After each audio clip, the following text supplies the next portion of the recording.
YouTube, and Awesome. now I'm starting the stream on uh, Instagram. Okay, I'll click on that too. Welcome everyone who's already tuning in. And there we go. Request to join. All right, very good. Yay. So we are live on Instagram and YouTube and Twitter right now. Another reverb. Is that from me or you? That's from me. I just took care of that. Okay, great. All right, this is so fun. I'm so happy to be here with you. Yes, yes. Welcome. Thank you. I've just started doing my podcast, so it's wonderful that we connected to share some of the magic that you've been providing, uh, and have a discussion around desire. How are you framing this discussion? Yeah, I think it's just really an important time that we're living in right now to have realistic and practical, but as well as inspirational dialogue around desire, the role of desire, and how we can actually utilize it to accelerate our growth and maybe even attain a degree of spiritual understanding, possibly awakening if we want to go in that direction. And I've just been enjoying your posts, and I've seen that you've enjoyed some of mine. I just want people to know we've never talked before. This is our first conversation, and I love that. I love the freshness of it, and I have no idea where we're going to go with the conversation, but I know it's going to be a great place. For sure, for sure. I did do a little. I did prepare a little of the wordplay around some of the words that I know that may come up in the conversation, that we may be able to share on the screen on our YouTube and on the on. I don't think it'll go to the Instagram though. Okay, Maybe I'll be able to get it in there. I don't. I'm not sure, but but here we are. yes, indeed. So desire. Yeah. I think So I would love to hear your words around it because you're so articulate, and then I would love to contribute once we hear from you. for sure. I will uh, share a screen. Let's Hmm. see, so that There's I some can feedback from the audience is saying they're hearing. in the Instagram. Yeah, Okay. I'm gonna do something that will my end that might help. Um, How are we doing on the Instagram now? Is it any better? yeah, let us know. Awesome peeps, you're watching. If it gets any better or any worse, please let us know. I kind of hear an echo myself. In the On the computer, not on okay. Insta, but I'm not listening. Oh, yeah, it's still echoing. It's only from your end, it says. Okay. Let's see what I can do about this. Yes. Mhm. The tech world, we're gonna have a profound discussion, and we're worried about things echoing. No doubt. All right, let's see. Let's see how we can.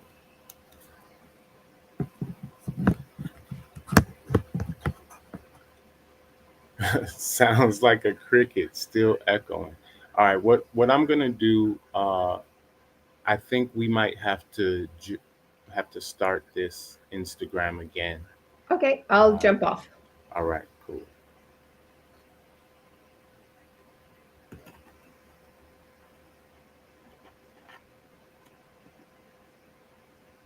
So we'll just get this Instagram going. Take care of a few of these little technicals first. This is the first time I've done all of this at once, so it's definitely a fun challenge. Yeah, it's exciting. All right, back live there. Okay. Okay, here we go. Oh, no, on it.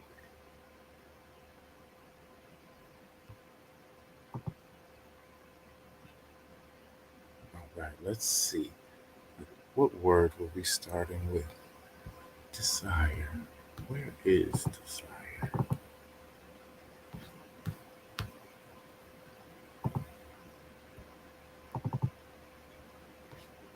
Oh, man. Okay. All right, you're here on the. All right, there you are. Instagram Live. How are we sounding now? We sounding okay? Let's hear back. Hello, Peace, everyone. peace. Give us some feedback if we're sounding good or have any feedback on our site here. Okay. I think it's good. Uh, they said speak loudly. Might be hard to pick me up. What Okay. I might do is wear a headset so that this screen is only going in my ears and not feeding into my phone, just in case. So I'll just grab a Okay. headset. Okay.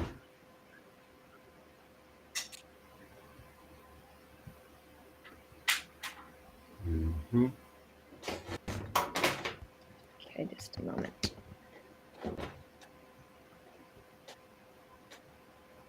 Can you hear me now? Yes. Okay. So hopefully that at least doesn't go through my phone. So I desire that everything smooth out with our technology. Yes. All right, I think we're good. But one of the things I thought I sent myself, it is not there. So I'm going to just go online and show us from here. Okay. It's very potent actually. So it has to be shared. Uh, I love it. here I can't wait. here we go. Desire. Let's see. Share the screen. There it is. Okay. Still figuring out this technology, y'all, but we got it.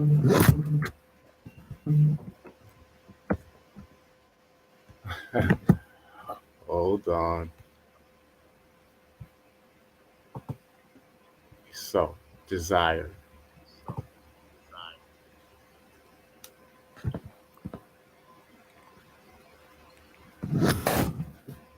Oh gosh, I keep having a technical difficulty over here. All right. I think we got it now, though. Okay. Can So you I see see? you. I see that you have a screen up that's showing the definition of desire. That's really cool. And then I'm excited to share mine. Yes. So, this is the etymology Mhm. of desire. And it says, of the original sense, perhaps being await what the stars will bring. And it says from the phrase desideri, from the stars, heavenly body, star, constellation. The Sidus is related to also Sirius as well. And the fact that the word desire is rooted in the stars is rooted in the stars, the same stuff that our body is said to be made out of. They say our body is made out of star stuff, uh, elements from billions of years ago from the stars come together to form our body. And then we have these things called desires that somehow uh, is from, it says, from the stars. Uh, that is a very interesting connection because usually people associate desire with something lower, not something astral. No, star. What's another way to say stars? Astral. Yes. So we're actually, desire is coming from an astral place in our energy body, and I find that to be very poignant. But go ahead. What do you think about this etymology and what's your definitions? I love it. So I want to tell a little story of why I represent, like, wrote about desire and why I love it so much. And then I think it fits so well with what you just shared. So the story is that as a person in the world who was raised in a very odd way, I was always very connected with pleasure and body and desire and all the definitions that were given to me, that it's, desire is the main cause of all suffering. A lot of things around desire. There's attachment, there's grasping, there's all these things. And the way it was defined is that we have to get rid of desire. We got to, tame it and then kill it. And it didn't make sense to me. I'm like, no, I just don't get it. That's I'm sensing it. The way I was sensing it, Conga, is as a force of nature itself.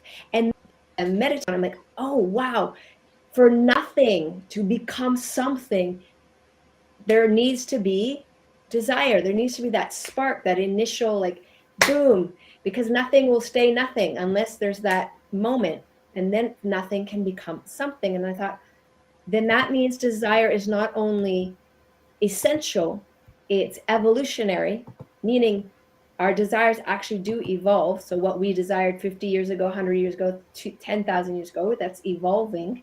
But it's also emergent, meaning from moment to moment, it has this emergent quality. And it's incredibly trustable because it's connected with our deepest essence. So in my experience, desire was a way of my essence speaking viscerally through my body to get my attention. Does that make Mm, sense? it So sure does. when you just shared that, I'd never heard that description. I hadn't looked, I hadn't seen that one, and I was so excited about it because it really suits what came to me in a very organic way. And so I have a love of having people make contact with this voice that speaks to us viscerally, and to trust it. Now, what I would love to talk to you about a little bit is it has such a bad rap, and why? Why does desire, like, really is problematic? And so I've categorized desire in two ways. One is there's the true authentic desires, and there's 6 desire songs, and I know you love music, so we can get into those. Hmm. And then they get hijacked. So this hijacking is actually the problem, not the desire, the original impulse itself. Mm-hmm. That makes a lot of sense. Uh, so, what do you think about the word eros? Mm, I love it. Now I am in Greece, where Eros was born, and the My idea mom, was my mom's from Greece. whoop, whoop.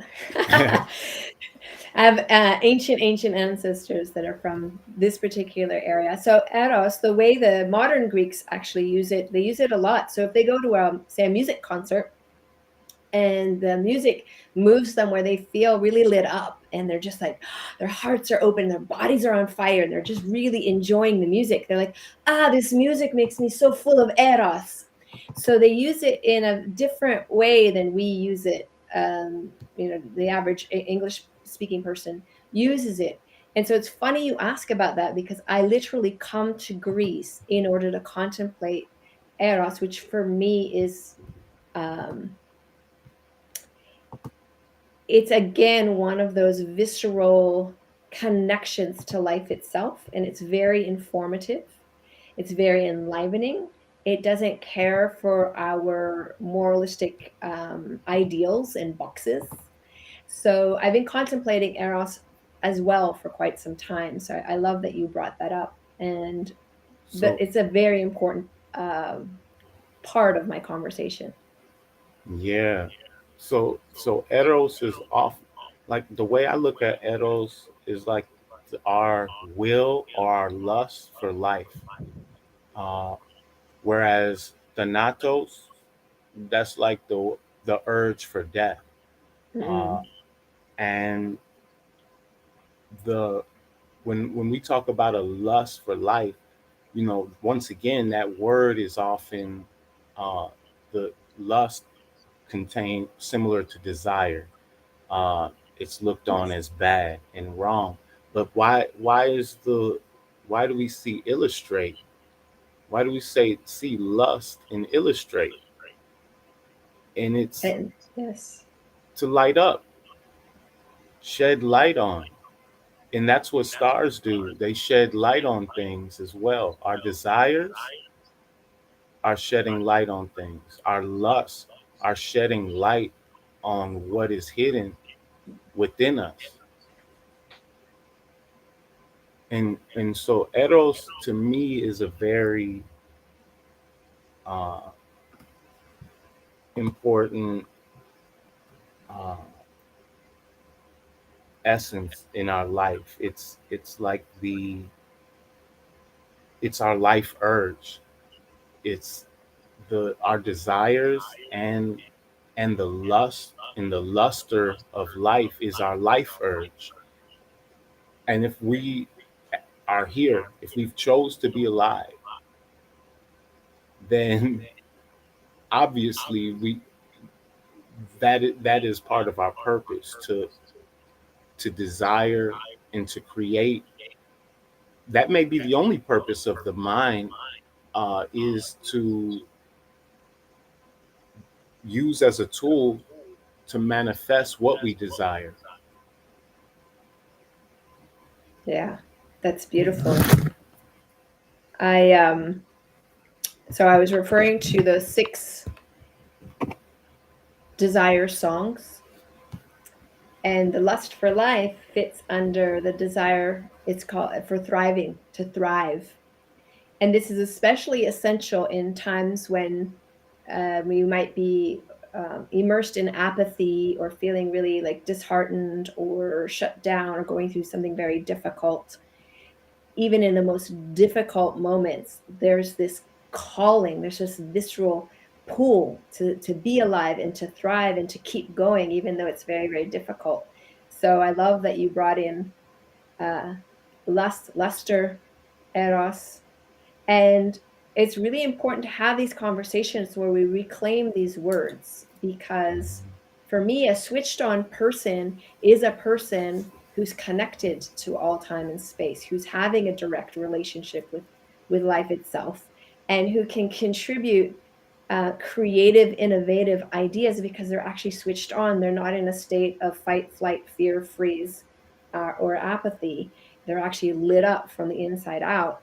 And so for me, there's a lot of education that needs to happen around, okay, so I'm lit up, but that doesn't mean I run around and hump everything I see. This enlivenment that happens in the body when eros and desire move us, it's actually fuel for creation. So some of us actually do want to create families. That's like one of the six songs is procreation, but there are many other ways in which desire can be a very useful tool and a very useful compass. So Would you would you say that there are times when desire can be dangerous?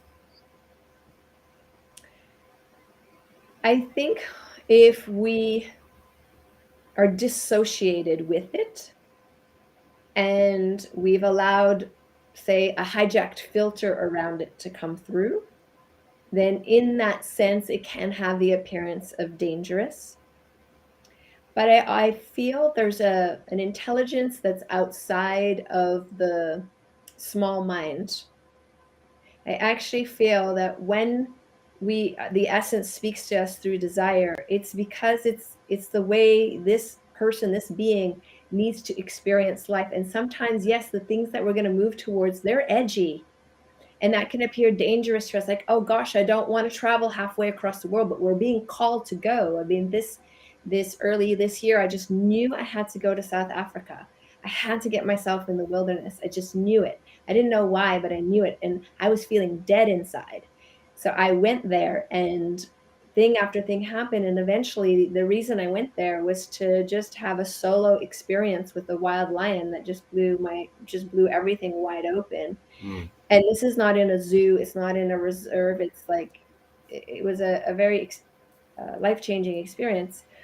So in a sense, that's dangerous. I could have lost my life. These things are very life-threatening, but Right. it woke me up and it brought me back like more than ever in my sense of aliveness and purpose.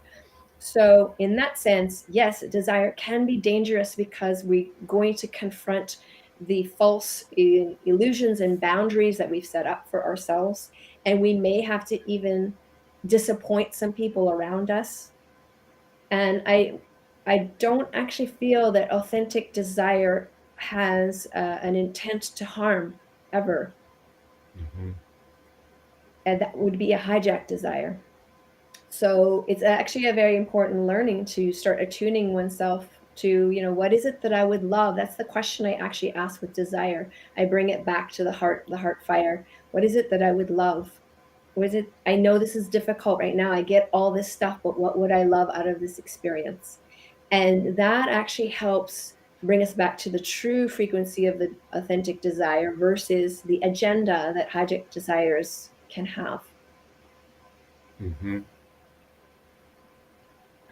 So in my practice, one of the ways I contemplate things is I like to be, uh, if I'm one with everything, then I want to be able to touch and be touched by everything, so that I can experience that oneness without resistance, without barrier, without boundary. Yet there is still a practical sense of boundary that must be acted upon for my desires as well, because whereas I desire to experience my oneness and be touched, and to be able to touch all, I also have a desire to respect my boundaries and others' boundaries. So I find that a, a great contemplation in when I contemplate desire and integration, oneness uh, with this feeling. Yes.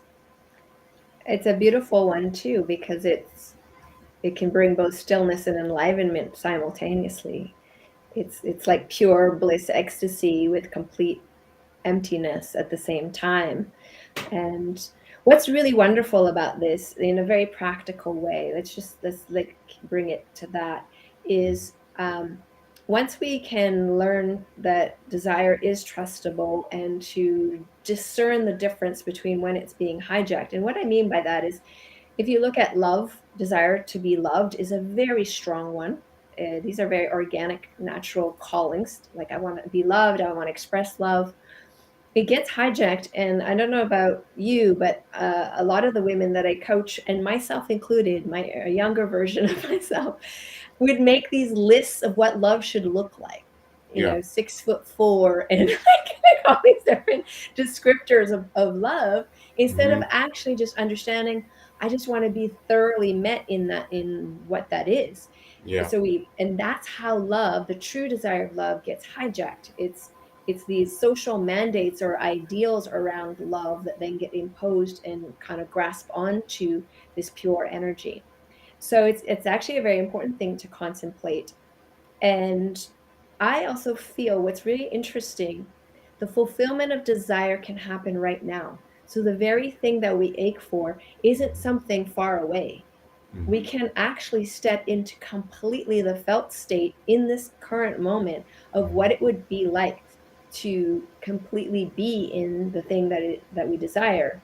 And in the moment we do that, because fulfillment is a felt state, it's not a destination, then we experience it, and often that's enough to filter out the smaller desires. They get complete, and then that which is still like your soul just needs it to come out. Maybe I don't know, it's a piece of poetry, or maybe it's something else, because also the desire to contribute something of worth is a very strong call for the essence.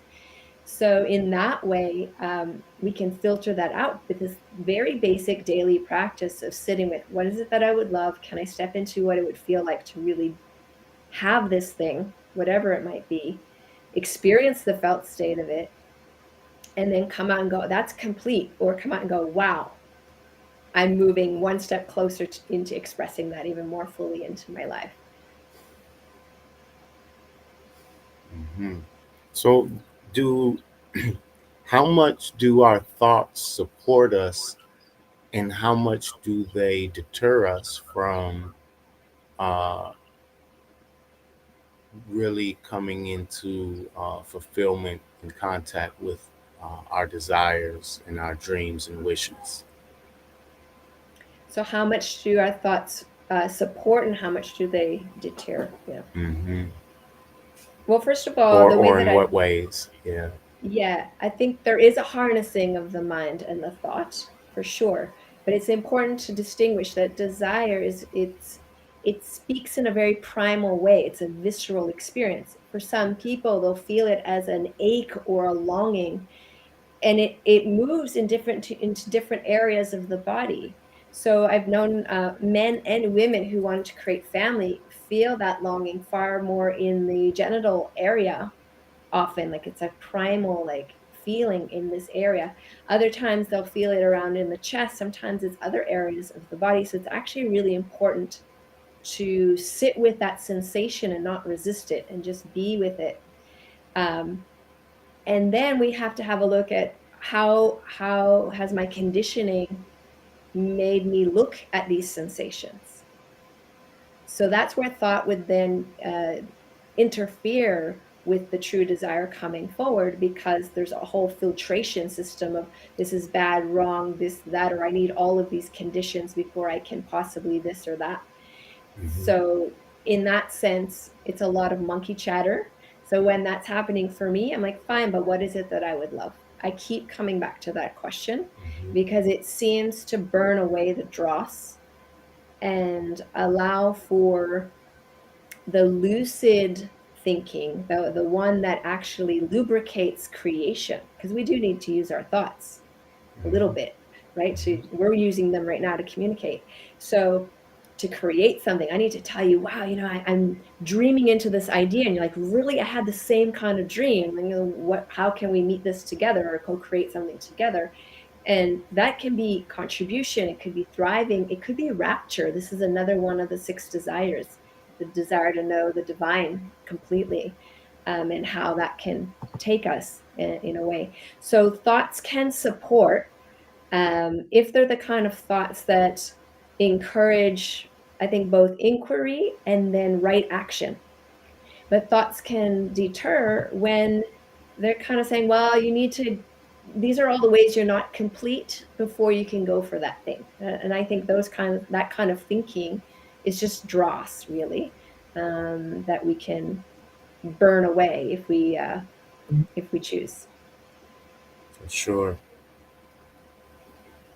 So how?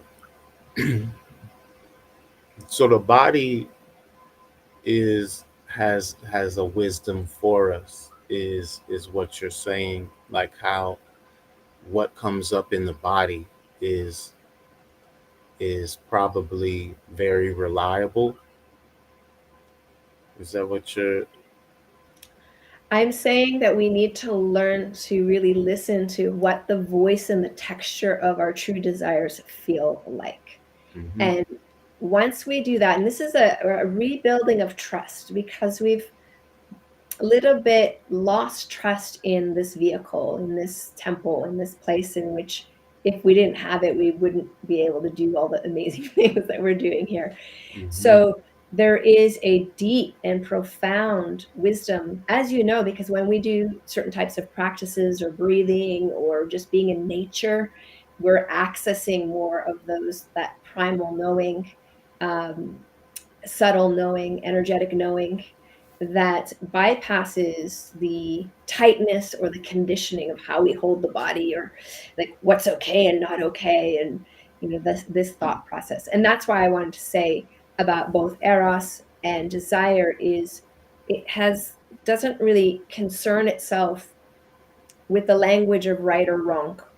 And I think that's what scares people, but we don't actually need to use shame or shutting ourselves down to make good sound choices and to create something beautiful, because we are actually conscious and conscient, and we have a conscience and we're conscious beings, so we can start working with what is this sensation. So for example, one of the other desires is sex, it's lust, it's the desire to express sexuality. And when we have that desire, often in at least this current mode of how we commoditize sexuality, is we think the second we feel a little turn on, we need to do something about it and kind of get rid of that sensation because it's a little uncomfortable when we feel that arousal, rather than going, wow, this is my turn on, and it's just mine to enjoy, and I actually can filter it into whatever I choose to filter it into. I don't need to express it in a sexual way, and I certainly don't need to be responsible for someone else's turn on, and nor are they responsible for mine. And so then we can actually start relaxing. I Yeah, think that's expression. I think expression is one thing we're sort of imbalanced in. It's like we express we act we encourage people to express all everything and like express yourself. We got songs about it, and it's not always the best. Like the way I look at it, you have one side, you have expression, you have the other side, you have suppression or repression, and in the middle you have integration, the middle path. And with integration, it's like if something arises in us, we can feel our oneness, our source being the source of what's arising in us, and be with that in the middle. Uh, but there's a time when we can't do that. no, So exactly. you got to suppress. There's times when you have to suppress some things because if you express, like for instance, what people shooting up schools, people getting into road rage fights on the road, that's from expression of, but it's probably also from suppression as well. So that's the danger of those two sides, and that's why what you're speaking on, I take as integration or coming into a unity with our desire, a unity with our lust, instead of making it something bad that needs to be pushed to this side of suppression or something that needs to be pushed to the side of expression. It can just be in the middle path. Yes, I love that you said that, because this dialectic idea of like swinging from like over expressing, let's say, and then suppression is here, under expressing, instead of actually just being with it and feeling it and sensing into it and understanding, okay, I'm having this experience right now, is this what I want to do anything about it or not? And a lot of times, because we are busy and stressed and all of these things, most of what comes through our awareness is just, it's a bit junky. It's not actually the essence and the visceral voice of like the truth. So that's why we do need nature, or we do need a way in which we can down regulate our system so that we can actually sense what is worthy of our attention. So for me, in these modern times, probably one of the greatest practices, I think, is a reclamation of attention. Where is our attention? And Hmm. who do we want to give it to? There's a reason called pay attention, because you're investing your essence in anything you're giving your attention to. So it's costing you. You're Yeah, paying attention attention. in its love. Our attention is love. Like when a child is given attention, they feel love. They don't even need you to say nothing. They don't need you to do nothing. They just want you to watch them play. That's all. They just want you to watch them play. And if you give them attention, they feel love. And so attention is love. And also energy flows where attention goes. I usually don't like cliches, but there's some that's an old phrase Yeah, exactly. or maxim that sort of works. In Hmm. our energy, where we do place our attention, uh, the energy is going to flow there. And so, what we love, what we wish, what we desire, our energy flows there. And you can't mistake. We can't mistake. Desire and love as such two different things. You see, love has many, as you know, in Greek. What is there? There's at least four ways to say love. Uh, the Eros, the agape. Uh, what's some of the other ones? Yeah, I can't remember, but there's one. There's the love of a friend, like between Hmm. friends, between family members, between life, like this, just the experience of being in love with life. Then there's the Hmm. erotic love, and then there's the spiritual love. They have, I think it's six or even more words. I just don't remember See. them, but yeah, there's nuances to love. And for me, the umbrella of love is profound respect. That's it. So Hmm. in all the scenarios, if I say I love you but I don't profoundly respect you, it's not love that I'm experiencing. Hmm. It's just empty words. But if I profoundly respect you, even if I don't say I love you, you feel it, because you feel seen, and you feel like there's a person who's acknowledging and seeing me as I am, and allowing this expression to be as it or needing it to be different. That's why it's important for us to take time with these words that we say and use so much, like love, desire.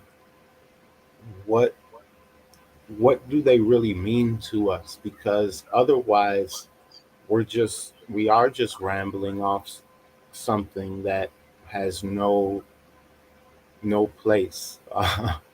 But the practical expression of it is how we come into uh, integrity with the use of the word. We can't use these words. There's no word we can use with integrity if we haven't took time to think about that word. Like, what does it mean and do? How does it affect us? Absolutely. And I think that's the beautiful. So what I want to say, which is a kind of coming from another direction, but I think it fits in what we're talking about, is the one of the big loves that we need to maybe cultivate or look at or experience a little more is this one here. Because when we can self-generate that state, then it's much more easily shared in an authentic way.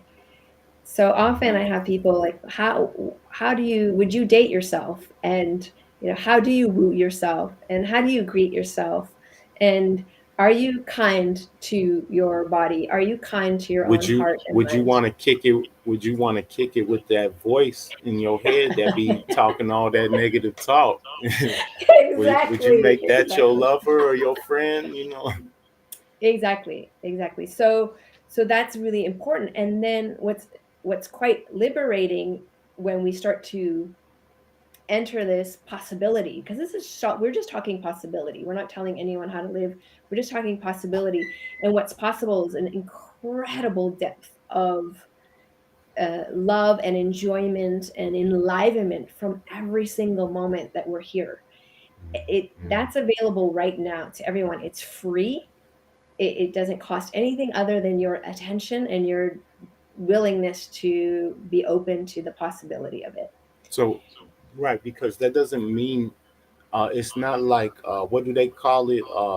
Spiritual bypassing. Like a lot of people would think think about that when they hear that we can enjoy all of our life, or that we can.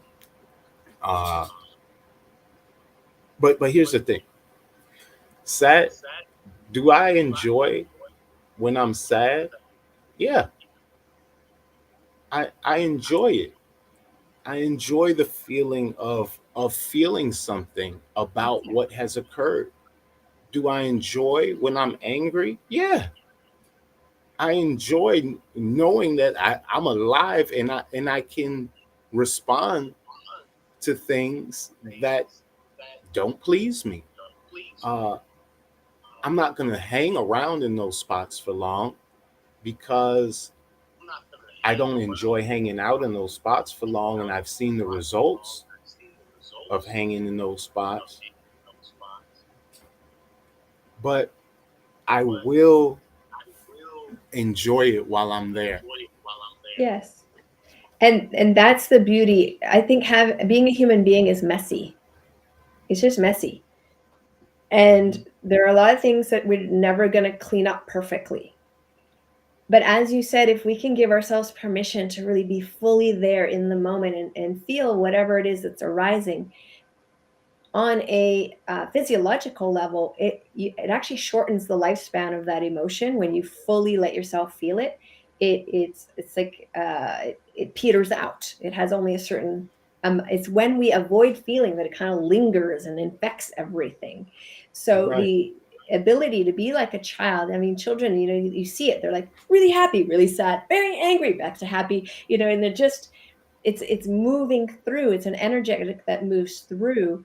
That's in part being a human being. And then the other side of that is we can actually really sense things, or we can even tell ourselves, like, maybe in the moment right now it's not appropriate for whatever reason. We're doing something where it's not appropriate. I will tell my body, I'm like, in an hour, I will give you all the attention and we can feel this thoroughly. Right now, I need to focus. So there are moments like that, but I never override the experience. I come back to it and go, okay, let's go. Let's feel this now. We have the space Hmm. to do that. And I think that's really important. Also, what you and I Like are doing right times now, when, time, yeah, just times when connecting, I've been, it's, I guess there's a disconnect on the timing going on. Yes. Go ahead. But times when I felt like what people can call depressed, I don't know how long those can even last, because I enjoy what I do during that time. Like, we can enjoy being lazy. We can enjoy having a lack of motivation. We can enjoy any wave that we're allowing ourselves to feel at that time, if we just fully go for enjoying it. And it does take the breath. Like, that is the main thing that I found in my experience to give me the ability uh, to enjoy it all, is to breathe with it all. Mm. That's actually crucial as well, again, on the level of the physiology, because whenever we don't breathe, then it puts the body into a state of alarm and resistance. And we can breathe. It's not always easy. It really is not always easy. But to exercise that is something we have control over. And if we practice, the more we practice, the easier it will get. And it's actually part of very ancient practices. In the Taoist world, they would look at all the negative emotions as a resource of energy. They're like, yes, and they would harness that in order to express the, say, exalted version of that emotion. In the tantric world as well, they use everything as fuel to burn up, to come back into that state, to unveil the more primordial state of bliss that exists, at least in their viewpoint. And so, a lot of ancient traditions, even some of the traditions that I'm part Native American and also spent a lot of time in Africa. So in those traditions, you often move your body and you dance and you sound and you're really in, and you can feel like a lot going through. But in the end, after you've been breathing and moving, you feel clear and clean and open and still in some way. And so there's many ways we can do quote unquote meditation, and that's the beauty of having this vehicle, and it's the beauty of having a heart. It's the beauty of having desire to, as we said, to thrive, to love, to know the divine, to contribute. These are all really powerful, beautiful callings. And yes, we can have multiple desires at once. That is not unreasonable and unfathomable. Hmm.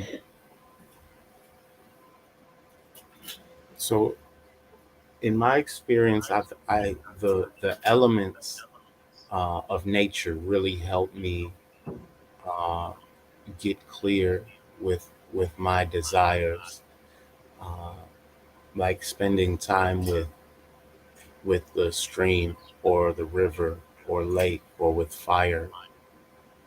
It those things seem to have a intelligence that supports my approaching of my desires in a very holistic and solidified way. Uh, how do you use the elements in your practices uh, to support your path of letting your desires unfold and manifest? Oh, I love that you asked that. There are many, many ways. So I'll just give a quick story. A few years ago, I remember, I mean, I do this a lot anyways, but when I'm in a place where I'm a little bit stuck or maybe things aren't flowing as much, then I seek water, and I will go and literally surrender and float and just say, okay, I just go and I attempt to go into a place of trust and surrender. And normally by the end of that time, I'm running a lot of ecstatic energy. I look like I'm having a bit of almost an epileptic seizure in the water because it's so blissful. And Hmm. I kid you not, every single time within minutes of leaving the water, boom, an opportunity will come in exact alignment of the thing that I was calling in but didn't even know. And it's an octave even more beautiful than I could have imagined it to be. So, water is a really important element for me in terms of returning into trust and flow. And then, with, say, the trees, when I'm feeling not that grounded or disconnected or like missing and lonely, I will go stand or sit with the trees and I feel the roots and I feel the deep presence. And I might even like literally hug a tree, which sounds a bit strange, but I feel hugged back and I feel Hmm. like I belong to this tree. And it just reminds me I'm connected, I belong, it's okay. And so I have that experience with the tree. And I actually do a lot of walk in safaris in South Africa where I've brought people with severe PTSD and other kinds of conditions. They disappear like that. Because what happens when we go back to more primordial wilderness is our own primordial prelingual self comes online. And that just seems to settle everything. It just seems to settle it. Hmm. And whatever is noise, it has to fall away because all the nature around us instantly reflects back our chaos.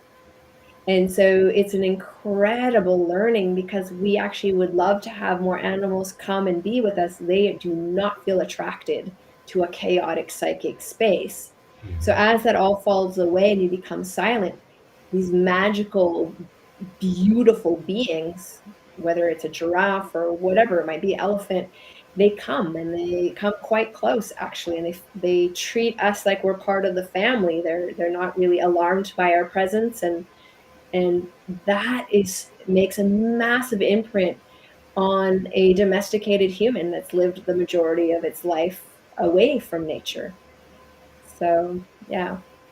I think even to add further, that's one of the ways that shamans, medicine people would perform shape shifting would be that they would be able to cultivate that space in their energy body, and then through being able to be in contact with the animal, they were able to learn the breathing rhythm of the animal, learn how really connect. Pretty much the animal becomes their breath worker Yes. and takes them through a rebirthing process and allows them to have a form that is similar to whatever animal that they were breathing with.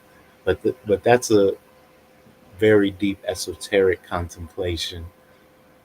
I think it's lovely, and I think those things actually organically arise when you are in nature. Hmm. You and I call it the state of innocence, where there's no more need to make good, bad, right, wrong, or boxes for everything, and you just have direct experience in innocence, like a child would experience a leaf for the first time, and you look at things very differently, and there's a reclamation that can happen, and I think that that's available to everybody. Everyone could just go outside right now, or even look at a potted flower from that state and start to actually shift their awareness very quickly.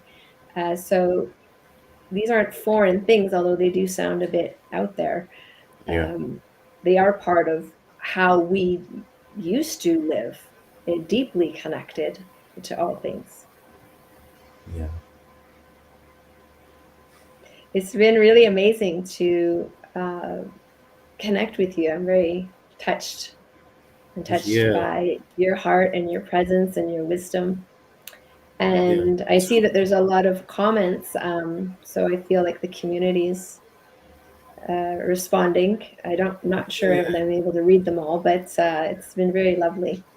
yeah. There's comments on the YouTube and on the Instagram, and I can't keep up with all of them, but uh, yeah. Luckily, I haven't seen any questions that need addressing at the moment, so that's good. Um, My hope is that this conversation perhaps serves to ignite people a little bit and turn them on a little bit and have them become curious about this incredible vehicle called the body and its sensations, and then the profound message of their own essence that speaks through the body, and then to take right action when you contemplate it a little, let it burn in your heart a little, let it sit with it. mhm, And some desires, they're so edgy that we need to maybe only whisper it into the depth of our own heart and go, gosh, could I really make that choice for myself? And that's sometimes the only place it needs to be for a little while. yeah, And just allow those things permission to exist and permission to inform. It was my hope for this conversation with you today. So thank I you for the connection. I think it did. It's my joy to be able to do this, and as I get my platform better of learning how to do this more professionally, we'll do it again.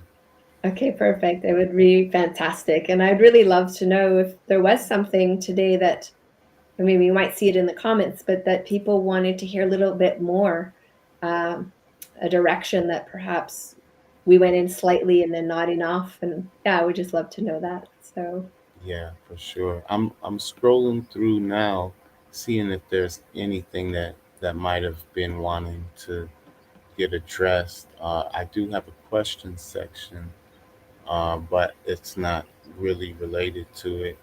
They were just asking, "What is your favorite conspiracy theory?" Uh, well, I will relate it to this. So the word conspiracy. comes from the word come together and breathe. If you do the etymology, the con is come together and spiracy is to breathe. Uh, it's like respiratory inspiration. The inspiritus is breath and spirit, and so it's coming together to breathe. And we've all done that. We've all came onto this earth to breathe together, and that's animals too. We're all a part of this conspiracy, and we can direct it however we like, depending on where our attention is while we're breathing. That Yes. doesn't mean to not have compassion for what's going on in people's lives who are feeling suffering and pain, but we do have the ability to to extend this bliss even there. Uh, so that's my prayer of this conversation, that there's it don't just even affect or impact the people who have listened or us, but that everyone can experience any merit that came forth from this. May it be so. Maybe so. Absolutely. Thank you so much. And thank you for everyone who's joined us. It's really always a privilege and an honor. Yeah, it's a Thank you. great. Thank you. Peace. Peace.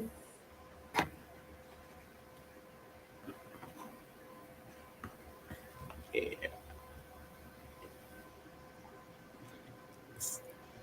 that that was well. So I will. Hold on. Let me make sure I share this on the YouTube.